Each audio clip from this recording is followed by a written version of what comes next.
कैसे हैं आप सभी? आई होप आप सभी बहुत अच्छे होंगे और अपनी पढ़ाई बहुत अच्छे से कर रहे होंगे। तो बेटा, आज का जो हमारा लेक्चर है वो है हमारे क्लास 12th के फर्स्ट चैप्टर, जिसका कि नाम है सॉल्यूशन एंड कॉलिगेटिव प्रॉपर्टीज़। तो चलिए बिना किसी देरी के हम लोग हेडिंग डालते हैं अपने चैप्टर का नाम, जो कि क्या है बेटा? Solution and colligative properties. अब जब हम इस चैप्टर के बारे में पढ़ रहे हैं तो सबसे पहले तो हमें ये बात पता होनी चाहिए कि आखिर हमारा सॉल्यूशन क्या है। आखिर हमारा सॉल्यूशन क्या है? चलिए शुरू करें। ठीक है, तो सबसे पहले तो हेडिंग बनाते हैं हम अपनी कॉपी में, जो कि क्या है बेटा? जो कि हमारा सॉल्यूशन। अब जब सॉल्यूशन की बात हो रही है तो सॉल्यूशन क्या है बेटा? सॉल्यूशन कुछ और नहीं बल्कि क्या है हमारा? एक होमोजेनस मिक्सचर है। किसका? दो या दो से ज़्यादा नॉन रिएक्टिंग सब्सटेंसेस का। तो मतलब अगर मैं डेफिनेशन बनाऊं सॉल्यूशन की तो क्या होगा? ये होगा कि the solution is a homogeneous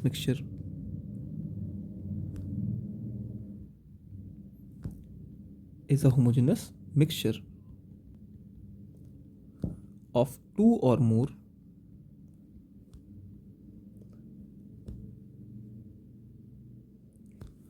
non-reacting species.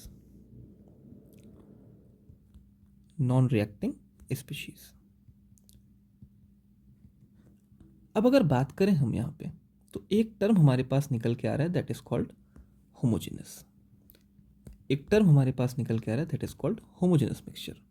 अब सवाल ये आता है कि होमोजेनस मिक्सचर आखिर क्या है? तो होमोजेनस मिक्सचर ऐसा मिक्सचर है जिसका कंपोजिशन हमेशा क्या होता है? यूनिफॉर्म होता है। मतलब अगर मैं बात करूं तो होमोजेनस मिक्सचर का जो कंपोजिशन होगा वो हमेशा कैसा होगा? वो हमेशा होगा एक जैसा। तो इसको ही हम कहते हैं क्या बेटा? Homogeneous mixture. बात समझ में आ रही है? अब हम बात करते हैं इसी में किसके बारे में? हम बात करते हैं थोड़ा सा कंपोनेंट्स ऑफ सॉल्यूशन के बारे में। किसके बारे में बेटा? कंपोनेंट्स ऑफ सॉल्यूशन के बारे में। ध्यान से समझेंगे।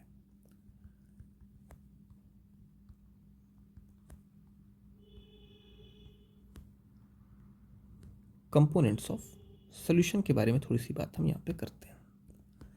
तो कोई भी सॉल्यूशन जो भी हमारे पास होगा उनमें मिनिमम दो कंपोनेंट्स हमेशा ही प्रेजेंट होते हैं। कौन कौन से? एक कंपोनेंट हमारा होता है कौन सा? सॉल्यूट, और दूसरा कंपोनेंट हमारा होता है सॉल्वेंट। अगर हम बात करें तो कौन कौन से कंपोनेंट हमने बोले कि a solution contains two components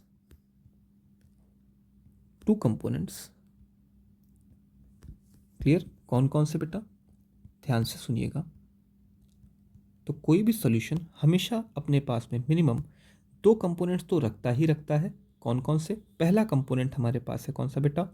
solute, जबकि दूसरा कंपोनेंट हमारे पास में कौन सा है बेटा? सॉल्वेंट। क्या ये बात आपको समझ में आ रही है? तो हमारे पास में एक कंपोनेंट हमेशा कौन सा होता है? सॉल्यूट का। दूसरा कंपोनेंट हमेशा कौन सा होता है? सॉल्वेंट का। अब आइए इसी पे थोड़ी सी बात कर लेते हैं कि आखिर हमारे पास में सॉल्यूट कौन है और सॉल्वेंट कौन है। हम कैसे पहचानेंगे कि ये हमारा सॉल्यूट है, ये हमारा सॉल्वेंट है? ध्यान से देखिएगा। तो हेडिंग बनाएंगे सॉल्वेंट। हेडिंग बनाएंगे हम सॉल्वेंट। ध्यान से समझें। अगर मैं आपसे पूछूं कि सॉल्वेंट क्या है तो आप क्या जवाब देंगे? बताइए ज़रा। आप में से कोई भी अपने मन में सोचे कि सॉल्वेंट क्या है। तो सबसे पहली चीज़, सॉल्वेंट क्या हो सकता है? वो मीडियम जिसमें सॉल्यूशन बनाया जा रहा हो। वो मीडियम जिसमें सॉल्यूशन बनाया जा रहा हो। मतलब क्या? कि medium in which the solution is made. मतलब वो मीडियम जिसमें क्या किया जा रहा हो? सॉल्यूशन बनाया जा रहा हो। समझ में आई बात? दूसरी चीज़ क्या? कि जनरली जो ज़्यादा अमाउंट में प्रेजेंट होता है कंपोनेंट, उसको हम क्या कहते हैं? उसको हम सॉल्वेंट कहते हैं।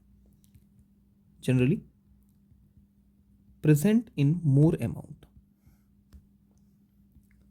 जनरली जो ज़्यादा अमाउंट में प्रेजेंट होता है कंपोनेंट, उसको हम क्या कहते हैं? सॉल्वेंट कहते हैं। क्लियर हो गई बात? तीसरी बात क्या है? कि जो फेज हमें विजिबल होता है किसी सॉल्यूशन में,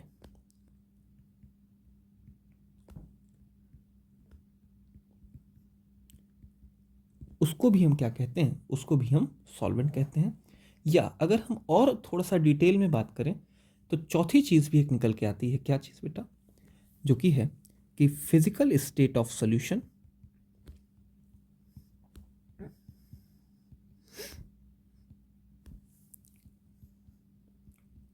is equal to physical state of solvent. अब ये जो चौथा पॉइंट मैंने लिखवाया है, ये थोड़ा सा आपको समझने में हो सकता है परेशानी हो, लेकिन हमें यहाँ पर जनरली दो बातें करनी है। कौन कौन सी? वो मीडियम जिसमें सॉल्यूशन बनाया जा रहा है वो क्या है, हमारा सॉल्वेंट है। या जनरली जो ज़्यादा अमाउंट में प्रेजेंट है हमारे पास कंपोनेंट, वो भी हमारा क्या है, सॉल्वेंट है। अब ठीक इसी तरीके से हम बात करते हैं थोड़ा सा किस पे, हम बात करते हैं अपने सल्यूट पे। चलिए दूसरी हेडिंग बनाएंगे हम, कौन सी? सल्यूट। अब आखिर सल्यूट क्या होता है, ध्यान से समझेंगे, ध्यान से समझेंगे। तो हमने बात करी थी पहले किसकी, सॉल्वेंट की, कि मीडियम जिसमें कोई सॉल्यूशन बनाया जा रहा है वो हमारा क्या है, वो है हमारा सॉल्वेंट। या फिर दूसरी बात हम कर रहे थे क्या, कि जनरली जो ज़्यादा अमाउंट में प्रेजेंट होता है वो क्या है, वो है हमारा सॉल्वेंट। तो ठीक इस तरीके से अगर हम सॉल्यूट की बात करते हैं तो हम क्या बोलते हैं, हम ये बोलते हैं क्या, नंबर वन, कि सब्सटेंस जिसका सॉल्यूशन बनाया जा रहा है, सब्सटेंस जिसका सॉल्यूशन बनाया जा रहा है, उसको हम क्या बोलेंगे बेटा, उसको हम बोलेंगे सॉल्यूशन। उसको हम क्या बोलेंगे, सॉल्यूशन। सॉरी, उसको हम क्या बोलेंगे, सल्यूट। क्लियर हो गई बात? सब्सटेंस जिसका सॉल्यूशन बनाया जा रहा है यानी कि जो घुल रहा है, उसको हम क्या बोलेंगे, उसको हम बोलेंगे सल्यूट। और नंबर दो क्या, जो भी हमेशा जनरली लेसर अमाउंट में प्रेजेंट होगा, जनरली किस अमाउंट में प्रेजेंट होगा, लेसर अमाउंट में प्रेजेंट होगा,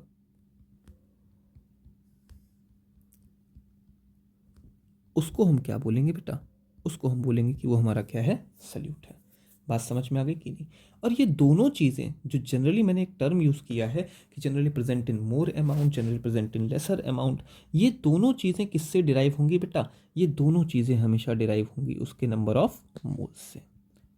किससे डिराइव होंगे बच्चे, नंबर ऑफ मोल्स से। क्या ये दोनों बातें आपको सॉल्यूट और सॉल्वेंट की समझ में आ गई? अब हम अगर इसको और थोड़ा सा सिंप्लीफाई करें तो जिसका सॉल्यूशन बनाया जा रहा है, जिसका सॉल्यूशन बनाया जा रहा है वो क्या है, वो हमारा सॉल्यूट है। और जिसमें सॉल्यूशन बनाया जा रहा है वो हमारा क्या है, सॉल्वेंट है। तो हम ऐसा भी जनरली कह सकते हैं कि जो घुल रहा है, जो डिज़ोल्व हो रहा है, वो क्या है, सॉल्यूट है। और जिसमें डिज़ोल्व हो रहा है वो क्या है हमारा, वो हमारा सॉल्वेंट है। बात समझ में आ गई कि नहीं आ गई? चलिए आगे चलते हैं, एक क्वेश्चन करते हैं थोड़ा सा इसी पे। हमें पता करना है कि हमारे पास में सॉल्यूट और सॉल्वेंट कौन सा है। एक क्वेश्चन के थ्रू हम इस चीज़ को थोड़ा सा देखते हैं ताकि हम चीज़ों को और बेहतर तरीके से समझ सकें। हमारे पास एक क्वेश्चन है क्या, कि 684 gram of sugar is dissolved in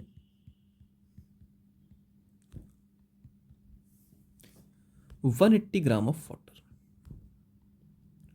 180 gram of water. Clear है? द सॉल्वेंट इज, चलिए आइए एग्जाम्पल्स, सॉरी ऑप्शंस देख लेते हैं इसमें क्या क्या है हमारे पास में। वाटर है, शुगर है, बोथ है, और नन ऑफ दीज। ठीक है, चलिए तो अगर मैं यहाँ पे बात करूँ तो मैं दोनों में क्या देखूंगा बेटा, मैं दोनों में देखूंगा कि नंबर ऑफ मोल्स हमारे पास कितने हैं। तो शुगर के लिए अगर हम नंबर ऑफ मोल्स निकाल लें तो 684 डिवाइड बाई 342, और वाटर के लिए अगर हम नंबर ऑफ मोल्स निकाल लें तो 180 डिवाइड बाई 18। तो यहाँ पे नंबर ऑफ मोल्स आ रहे हैं 2, जबकि यहाँ पे नंबर ऑफ मोल्स आ रहे हैं 10। तो मैंने क्या बोला, ध्यान से सुनिएगा, पीछे थोड़ा सा जाते हैं। हमने बोला कि जो सब्सटेंस जनरली लेसर अमाउंट में प्रेजेंट है इन टर्म्स ऑफ मोल, वो क्या होगा, वो होगा सोल्यूट। और जो सब्सटेंस जनरली ज़्यादा अमाउंट में प्रेजेंट है नंबर ऑफ मोल्स के, वो क्या होगा, वो होगा हमारा सॉल्वेंट। तो अगर मैं बात करूँ यहाँ पे कि हमारे पास में सॉल्वेंट कौन है, तो सॉल्वेंट हम बोलेंगे कि कौन है, हमारा वाटर है। तो सॉल्वेंट हम क्या बोलेंगे बेटा, कि सॉल्वेंट हमारा कौन है, वाटर है। समझ में आ गई बात कि नहीं आ गई, बताइए ज़रा, कोई समस्या इसमें नहीं है, आगे बढ़े। ठीक है, अगली बात पे चलते हैं, नेक्स्ट पॉइंट पे। मान लीजिए कि मैंने एक दूसरा एग्जांपल ले लिया। मैंने एग्जांपल लिया एल्कोहल का, और उसके साथ मैंने क्या ले लिया, वाटर ले लिया। ठीक है, अब इस एग्जांपल को हम थोड़ा सा अलग नजरिए से देखते हैं, ध्यान से सुनिएगा जरा बेटा। पहली कंडीशन में मैंने क्या लिया है, पहली कंडीशन में मैंने 60 ml एल्कोहल का लिया है और 40 ml वाटर का लिया है। जबकि दूसरी कंडीशन में मैंने 60 ml वाटर का लिया है और 40 ml एल्कोहल का लिया है। तो अगर आपसे मैं पूछूं कि ज़रा मुझे बताओ बेटा कि केस 1 में हमारे पास में कौन सा सोल्यूट है, कौन सा सॉल्वेंट है, और केस 2 में हमारे पास में कौन सा सोल्यूट है, कौन सा सॉल्वेंट है, तो आई होप कि आप जवाब दे लेंगे इसका। कैसे, ध्यान से देखिए, यहाँ पे पानी ज़्यादा अमाउंट में है, तो इसका मतलब है कि ये क्या है बेटा, ये है हमारा सॉल्वेंट। और यहाँ पे पानी क्या है, कम अमाउंट में है, तो यहाँ पे पानी हमारा क्या हो गया बेटा, सोल्यूट। बात समझ में आई कि नहीं। अगर ये टर्म हमारा सॉल्वेंट है तो ये टर्म क्या होगा, ये टर्म होगा हमारा solute.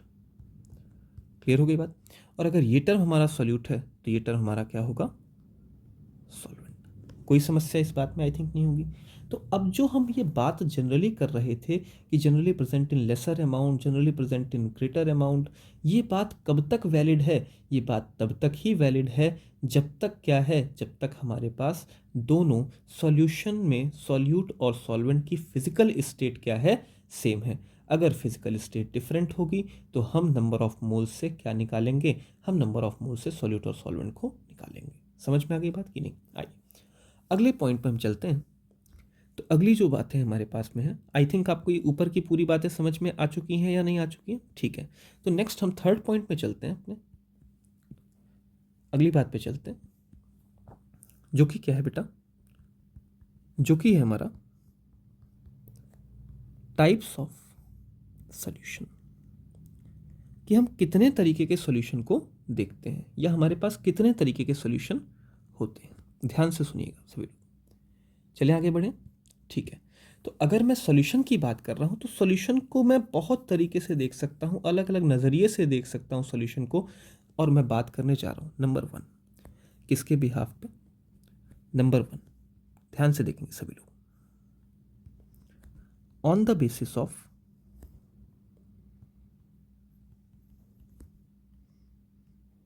Number of components present, on the basis of number of components present, कि जितने नंबर ऑफ कंपोनेंट्स हमारे पास हैं उसके बिहाफ पे हम क्या कर रहे हैं, हम सॉल्यूशन के टाइप को क्लासिफाई करने जा रहे हैं। तो सबसे पहला क्लासिफिकेशन होता है हमारे पास कौन सा, ध्यान से देखें, किसके बिहाफ पे, on the basis of number of components. तो जब हम इसकी बात करते हैं तो हम बोलते हैं क्या बेटा, हम ये बोलते हैं कि हमारे pass on the basis of number of component solution 3 तरीके के होते हैं। कौन कौन से, बाइनरी सॉल्यूशन,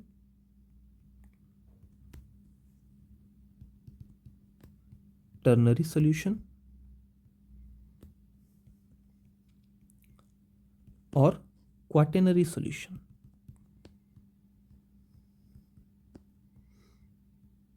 क्वाटेनरी सॉल्यूशन, अब जरा ध्यान से समझिएगा। बाइनरी सॉल्यूशन में जब भी हमारे पास में नंबर ऑफ कंपोनेंट्स होंगे तो 2 कंपोनेंट होंगे, टर्नरी सॉल्यूशन में 3 कंपोनेंट होंगे, जबकि क्वाटरनरी सॉल्यूशन में कितने कंपोनेंट होंगे बेटा, 4 कंपोनेंट होंगे। मतलब क्या है, मतलब साफ है कि बाइनरी सॉल्यूशन का मतलब है कि कितने कंपोनेंट का हमारा सॉल्यूशन बना हुआ है, हमारा सॉल्यूशन 2 कंपोनेंट्स का बना हुआ है। तो मतलब इसमें नंबर ऑफ कंपोनेंट्स कितने होंगे, इसमें हमारे पास 2 कंपोनेंट्स होंगे। क्लियर है, जिसमें क्या होगा, जिसमें हमारे पास एक सॉल्यूट होगा और दूसरा सॉल्वेंट होगा। जबकि अगर मैं बात करता हूँ किसमें, टर्नरी सॉल्यूशन में, तो हमारे पास कितने कंपोनेंट होंगे बेटा, तो हमारे पास होंगे 3 कंपोनेंट, जिसमें कि 2 सॉल्यूट होंगे और एक क्या होगा हमारे पास में बेटे, सॉल्वेंट होगा।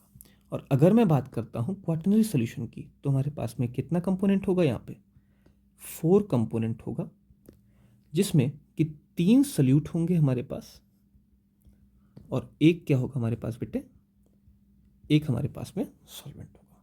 क्या ये बात आपको समझ में आ रही है, हाँ या ना, बताइए ज़रा। कोई समस्या इसमें आपको नहीं है? चले आगे बढ़े, बताइए बेटा।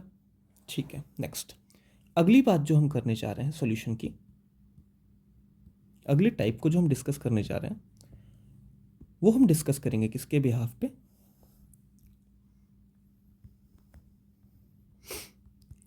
On the basis of physical state of solute and solvent, of solute and solvent. Okay, I hope की बात आपको समझ में आ रही होगी। आई होप कि सारी बातें जितनी मैं बता रहा हूँ आपको सारी की सारी बातें समझ में आ रही हैं। ठीक है, बढ़ चले आगे, बताइए ज़रा। ठीक है, तो अगर हम इस पे बात करते हैं तो हमारे पास में बेटा सॉल्यूशन 3 तरीके के होते हैं। कौन कौन से? पहला होता है हमारे पास में सॉलिड सॉल्यूशन, दूसरा होता है हमारे पास में लिक्विड सॉल्यूशन, और तीसरा होता है हमारे पास में क्या बेटा जी, गैसियस सॉल्यूशन।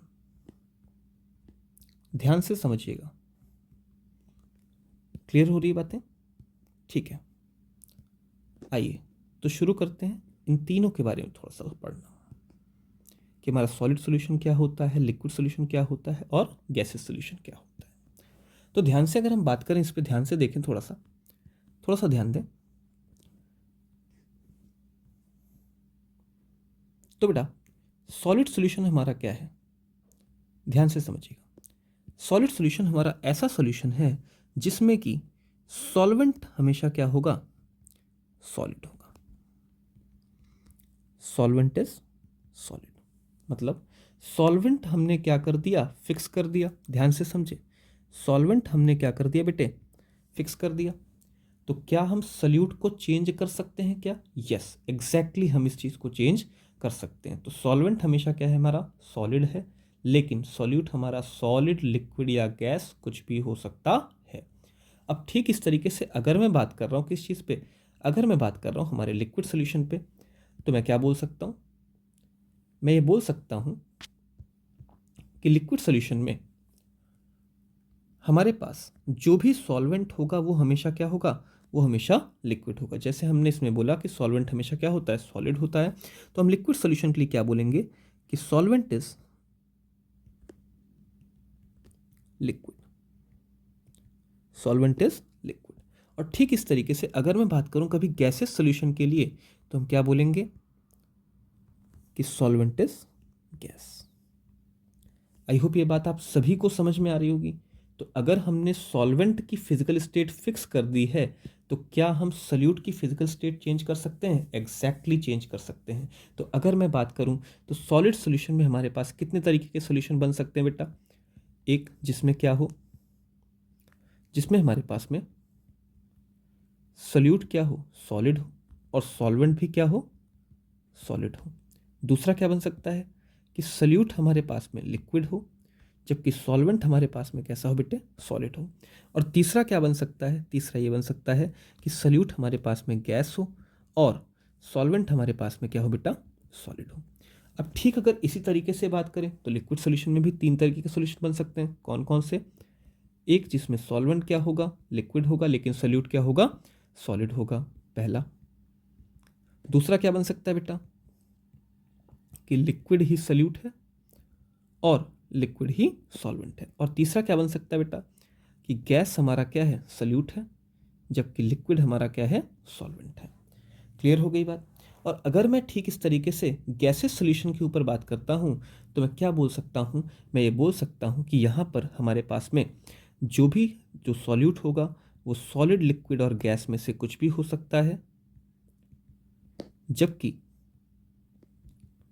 जबकि हमारा जो सॉल्वेंट होगा वो हमेशा ही क्या होगा, वो हमेशा ही गैस होगा। आई होप आपको ये पूरी बातें, तीनों की तीनों बातें आपको समझ में आ चुकी होंगी। क्लियर है? चलिए आगे बढ़े। अब तीसरी जो बात हम करते हैं सॉल्यूशन के टाइप की, ध्यान से सुनिएगा। वो हम बात करते हैं किसके ऊपर? On the basis of amount of solute and solvent. Amount of solute and solvent. Solute और सॉल्वेंट के अमाउंट के बेसिस पे हम बात कर रहे हैं। किसमें बेटा जी? हम बात कर रहे हैं टाइप ऑफ सॉल्यूशन की। तो जब हम इस पे बात करते हैं तो हमारे पास में 3 तरीके के सॉल्यूशन बन के आते हैं। कौन कौन से? नंबर 1, ध्यान से देखें, नंबर 1 कौन सा है? Concentrated solution. कौन सा बेटा? Concentrated solution. और नंबर 2 हमारे पास में क्या है? नंबर 2 हमारे पास में बेटा डाइल्यूट सॉल्यूशन। अब मैं दोनों पे एक एक करके बात कर लेता हूं आपसे, ध्यान से समझेंगे बेटा। कंसंट्रेट सॉल्यूशन का मतलब क्या है? कि जो अमाउंट ऑफ सॉल्यूट है, जो अमाउंट ऑफ सॉल्यूट है किसी कंपोनेंट का, मतलब कि किसी सॉल्यूशन में जो अमाउंट ऑफ सॉल्यूट है वो अमाउंट ऑफ सॉल्वेंट से, वो अमाउंट ऑफ सॉल्वेंट से क्या है? ज़्यादा है। अगर ऐसी कंडीशन कभी बन रही है बेटा, अगर ऐसी कंडीशन कभी आपके सामने बन रही है तो जो सॉल्यूशन आपका बनेगा वो हमेशा क्या होगा? कंसंट्रेटेड होगा। अभी मैं इसको एक एग्जांपल के थ्रू भी आपको समझाता हूँ, ध्यान से समझिएगा ज़रा। अब अगर मैं इसी पे बात करूँ डाइल्यूट सॉल्यूशन की, तो मैं डाइल्यूट सॉल्यूशन में क्या बोल सकता हूँ? मैं बोल सकता हूँ कि जो हमारा अमाउंट ऑफ सॉल्यूट है वो with respect to amount of solution के अमाउंट ऑफ सॉल्वेंट क्या होगा? वो कम होगा किसी सॉल्यूशन के अंदर। क्या ये बात आपको समझ में आ रही है बेटा? बताइए, कोई समस्या इस चीज़ में नहीं है? बढ़ जाए आगे। अब जैसे एग्जाम्पल एक लेते हैं, ध्यान से सुनिएगा सभी लोग। मैं एग्जाम्पल लेता हूँ आप सबके सामने, ध्यान से देखें कि मान लीजिए मैंने आपको दे दिया शुगर, दे दिया और साथ में क्या दे दिया? वाटर दे दिया। ठीक है, आपको मैंने पहले 684 ग्राम शुगर दी, 180 ग्राम वाटर दिया, फिर मैंने आपको क्या किया बेटा? फिर मैंने आपको 342 ग्राम शुगर दी, जबकि केवल और केवल 90 ग्राम आपको वाटर दिया। अब आपसे पूछा जाए कि कौन सा सॉल्यूशन ज़्यादा कंसंट्रेटेड है, कौन सा सॉल्यूशन कम कंसंट्रेटेड है, तो आप सीधे सीधे क्या करेंगे बेटा? आप सीधे सीधे दोनों के नंबर ऑफ मोल्स निकाल लेंगे। तो ध्यान से देखिए इस चीज़ को, समझिएगा। पहले हम बात कर लेते हैं थोड़ा सा केस की बात कर लेते हैं। मैं केस यहाँ से आपको उठा करके नीचे कर देता हूँ थोड़ा सा।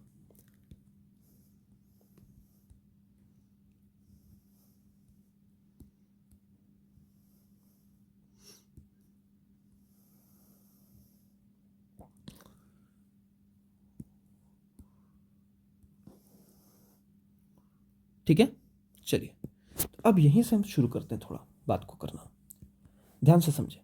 तो केस 1 में हम ये देख रहे हैं कि हमारे पास शुगर कितना है बेटा? 342 ग्राम है, और इसके नंबर ऑफ मोल्स निकालेंगे तो उसके मॉलिक्यूलर मास से क्या करेंगे? डिवाइड करेंगे। तो 342 डिवाइड बाई 342 मतलब कितना मोल आ रहा है? 1 मोल आ रहा है ये। ठीक है, क्लियर हो गई बात?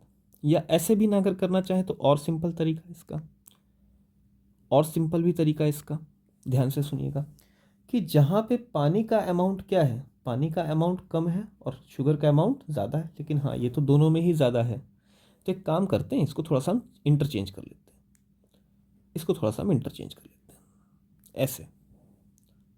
ध्यान से सुनिएगा, यहाँ पे हमने 180 ग्राम शुगर का ले लिया और 684 ग्राम वाटर का ले लिया।